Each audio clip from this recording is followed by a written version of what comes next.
A House for Hermit Crab by Carle. Time to move, said the hermit crab one day in January. I've grown too big for this little shell. He had felt safe and snug in his shell, but now it was too snug. Hermit Crab stepped out of the shell and onto the floor of the ocean. But it was brightening out in the open sea without a shell to hide in. What if a big fish comes along and attacks me? He thought. I must find a new house soon.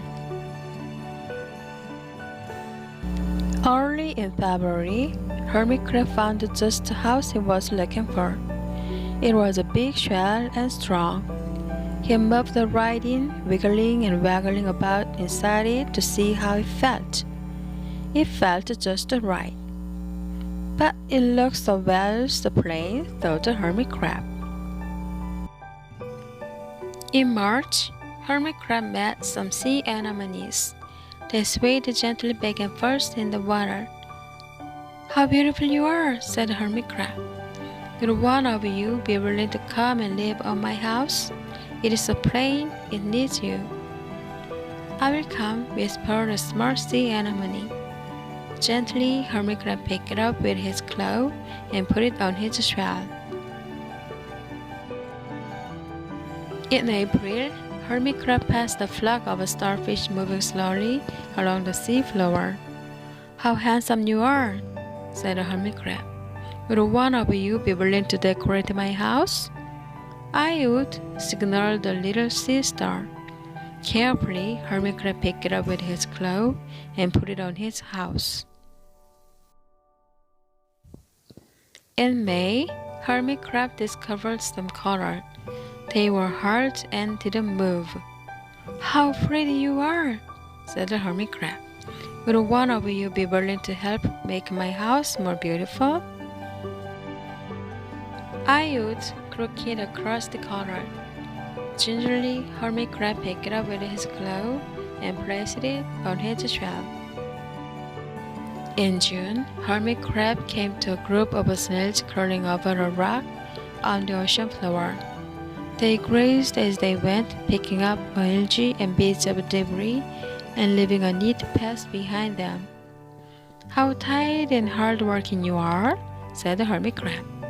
Would one of you be willing to come and help clean my house?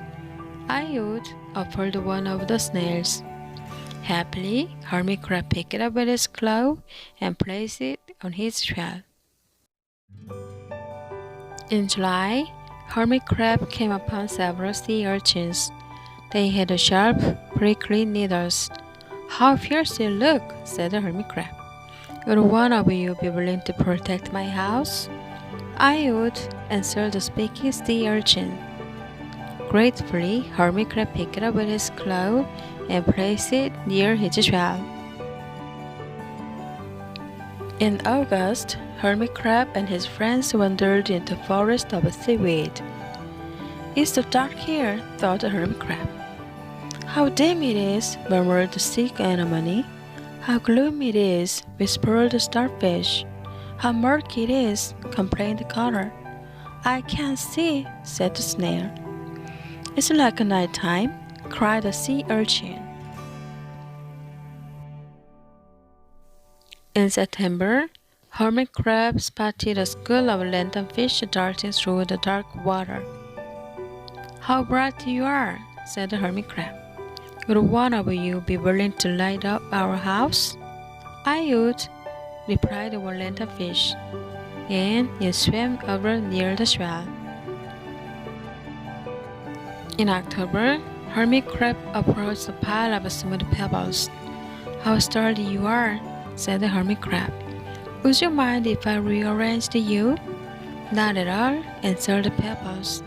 Hermit Crab picked them up one by one with his claw and built a wall around his shell.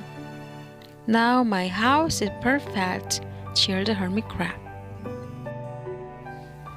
But in November, Hermit Crab felt that his shell seemed a bit too small. Little by little, over the year, Hermit Crab had grown.